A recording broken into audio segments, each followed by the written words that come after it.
continuar, entre los fenómenos pasivos, estos incluyen la formación y ampliación del segmento inferior. La región ístmica del útero forma este segmento. Se inicia en la semana 12 de gestación y se completa durante el parto, determinado por la actividad contráctil del útero. También se encuentra el borramiento y dilatación del cuello. Con cada contracción, el cuerpo uterino se acorta y ejerce tracción a través del segmento inferior, junto al móvil fetal ejerciendo presión. También está la expulsión del tapón mucoso, que consiste en la pérdida por la vulva de sustancia mucosa, heces y a veces con estrías sanguinolentas, lo cual se pierde cuando hay dilatación cervical, y en nulíparas se considera trabajo de parto. La formación y rotura de las bolsas de aguas, que es la porción de las membranas ovulares desprendidas que se encuentran por debajo de la presentación. Es importante contra una barrera de protección, además de favorecer la dilatación del cuello. Esta puede ser según el momento de rotura, que bien sea tempestiva e intempestiva, que se subdivide en precoz y tardía, según el modo de ruptura, que puede ser bien sea espontáneo o artificial.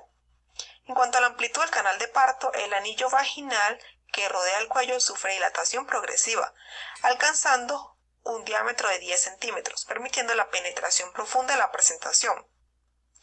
Y están los fenómenos plásticos del feto recién nacido, que son las deformaciones que sufre el feto durante el pasaje por el canal del parto.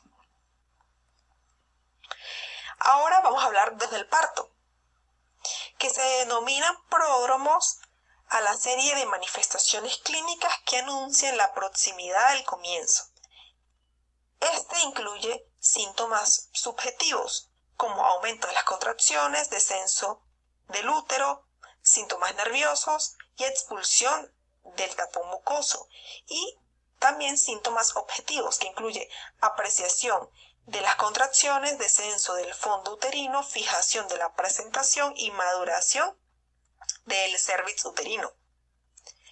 El curso del parto está dado fundamentalmente por 4 periodos: dilatación, expulsivo, alumbramiento y cohibición de la hemorragia. En el periodo de dilatación, este es el periodo que transcurre desde el comienzo hasta que se produce la dilatación completa del cuello. Es el periodo más largo del parto y está comprendido o compuesto por 2 fases, que son el borramiento y dilatación propiamente dicha. El borramiento suele iniciarse en la fase latente, que corresponde al momento en que la madre percibe contracciones regulares y 5 centímetros de dilatación. Esta fase suele durar en nulíparas unas 20 horas y en multíparas unas 14 horas. El cuello comienza a borrarse antes del parto. Este fenómeno consiste en la desaparición progresiva del cuello uterino, cuyos tramos superiores van incorporándose sucesivamente al segmento inferior hasta que el cuello queda reducido exclusivamente al orificio externo. En cuanto a la dilatación, una vez que el cuello se borra, solo queda el orificio externo, más o menos dilatado. Progresivamente va produciéndose la dilatación con velocidad variable, constituido por la fase activa. Se calcula 1 centímetro por hora en nulíparas y 1.2 centímetros por hora en multíparas. La fase activa se puede dividir en 2, una aceleración inicial más lenta hasta que se logran unos 4 centímetros y una aceleración tardía más rápida entre 4 a 10 centímetros. Cuando la dilatación ha llegado al máximo, las paredes del cuello continúan a las del segmento inferior y distalmente a su vez se continúan con las de la vagina. Desaparecen los fondos del saco vaginal y es importante mencionar que en las nulíparas este proceso ocurre primero con el borramiento y posterior dilatación, mientras que en las multíparas ocurre simultáneamente. Las contracciones uterinas actúan mediante 2 procesos mecánicos, con la tracción directa de las paredes del cuello y el aumento de la presión intrauterina. Ahora bien, el periodo expulsivo es el tiempo que transcurre entre el final de la dilatación completa del útero hasta la salida total del feto al exterior. Es un periodo más breve, en nulíparas aproximadamente 90 minutos y en multíparas unos 60 minutos. Desde el comienzo hasta el final del expulsivo las contracciones son fuertes, duraderas. Lo habitual es que la actividad uterina se mantenga, contracciones entre 60 y 70 milímetros de mercurio, con una duración de 60 segundos cada 2 a 3 minutos. Lo importante en este momento es que como efecto de la compresión sobre el periné, la mayor fuerza de los pujos y la fuerza de la prensa se pongan en funcionamiento.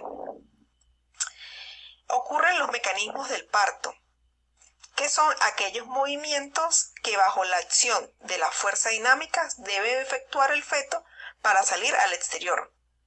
Como el feto puede ofrecer a la pelvis diámetros diferentes según sea su presentación, el mecanismo será distinto, pero en todas debe cumplirse 3 tiempos fundamentales, que es la entrada en el conducto, el recorrido y la salida del mismo. El mecanismo del parto en presentación de vértice es el prototipo de mecanismo fisiológico. Entonces los movimientos cardinales en presentación de vértice al final del embarazo, la cabeza está apoyada en el estrecho superior de la pelvis. La actitud de la cabeza es indiferente o ligeramente flexionada, con la sutura sagital habitualmente orientada en diámetro transverso. La posición suele ser occipito-ilíaca transversa o occipito-ilíaca derecha transversa. Pero también puede ocurrir que el diámetro mayor se oriente en dirección oblicua, que bien sea occipito-ilíaca izquierda anterior, derecha anterior, izquierda posterior u bien sea occipito-ilíaca derecha posterior. Con mayor frecuencia la entrada en la pelvis se efectúa situándose el diámetro suboccipito frontal en diámetros oblicuo mediante un giro de 45 grados. Mediante el diámetro occipito-ilíaco izquierdo anterior, que es la variedad más frecuente. Entonces, en primer lugar encontramos el encajamiento. El diámetro biparietal del producto pasa a través del estrecho superior de la pelvis materna. Luego está el asinclitismo. La sutura sagital debería encontrarse sinclítica, es decir, en la línea media entre la sínfisis del pubis y el sacro. El asinclitismo ocurre con la finalidad de facilitar el descenso fetal. Puede ser anterior cuando la sutura sagital está cerca del promontorio y se palpa el parietal anterior en el tacto, o posterior cuando la sutura sagital está cerca de la sínfisis y el parietal se palpa posterior. Luego está el descenso, que ocurre a lo largo del canal de parto. En nulíparas es subsecuente al encajamiento y en multíparas puede ser simultáneo. Depende de 4 fuerzas principales, que es la presión del líquido amniótico, la presión del fondo uterino en las contracciones, los pujos maternos y la extensión y flexión del cuerpo fetal. Luego está la flexión. El producto se encuentra descendiendo y tan pronto como encuentra alguna resistencia ofrecida por el cuerpo de la madre, que incluye cuello uterino, piso o paredes pélvicas, presenta una flexión natural que lo llevará a ofrecer su diámetro occipito frontal en lugar del suboccipito bregmático. Girar la cabeza fetal en el interior de la pelvis. El occipucio se mueve hacia la sínfisis del pubis, que es lo más frecuente, o hacia la cavidad del sacro, tratando de regresar a su posición original, que es el occipucio anterior. Se gira de 45 grados en variedades anteriores, 90 grados en transversa y 135 en variedades posteriores. Luego está la extensión, que ocurre cuando la presentación fetal alcanza la vulva y occipucio entra en contacto directo con el borde inferior de la sínfisis del pubis. Tiene un papel importante la fuerza del útero sobre la cabeza, la cual es posterior, y la fuerza de la sínfisis y piso pélvico sobre la misma, la cual es anterior. Resultante de estas fuerzas provoca extensión de la cabeza fetal usando la sínfisis del pubis como palanca para avanzar y que se presente el nacimiento de la cabeza. Occipucio, bregma, frente, nariz, boca y mentón. La rotación externa es inverso a la rotación interna, con finalidad de guardar relación anatómica de los hombros. Durante la sutura sagital se ubica en la variedad de posición transversa. Y el diámetro biacromial del producto se relaciona con el diámetro anteroposterior de la madre. Y por último está la expulsión de los hombros. Al terminar la rotación externa, el hombro anterior desciende y se apoya en el arco subpúbico de la pelvis, mientras que el hombro posterior se desliza. Sacra, en esta posición el hombro anterior es el primero en nacer, seguido del posterior. En cuanto al pinzamiento del cordón umbilical, este se corta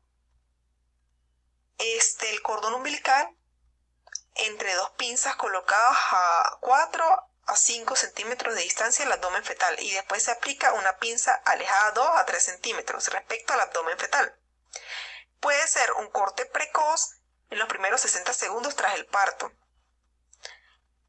o un corte tardío transcurrido al menos un minuto o cuando han cesado las pulsaciones del cordón, que es el más recomendado.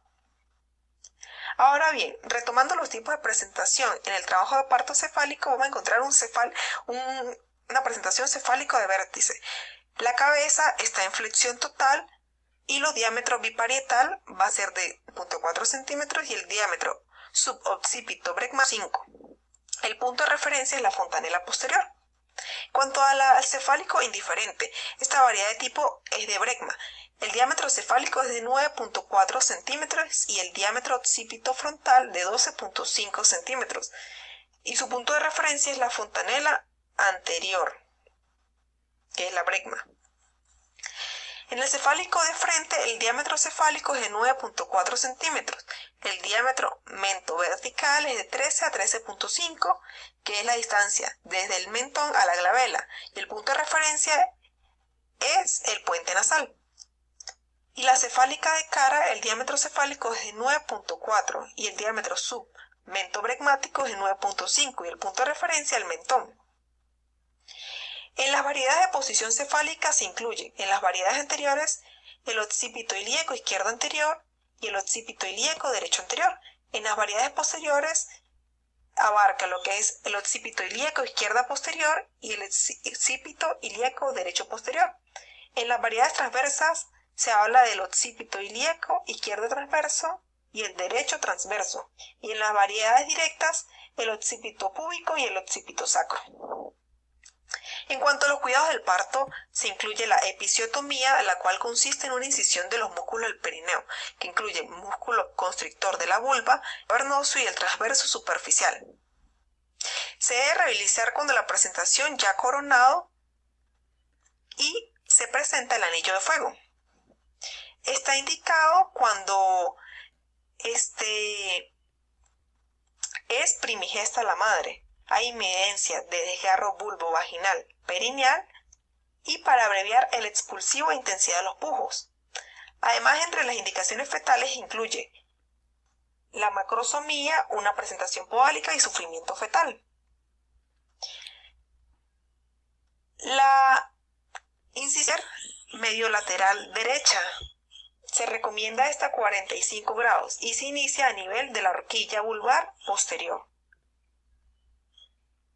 La reparación de la misma se realiza mediante la episiorrafia, que es un reparo quirúrgico, y la misma se realiza al finalizar el tercer periodo del parto.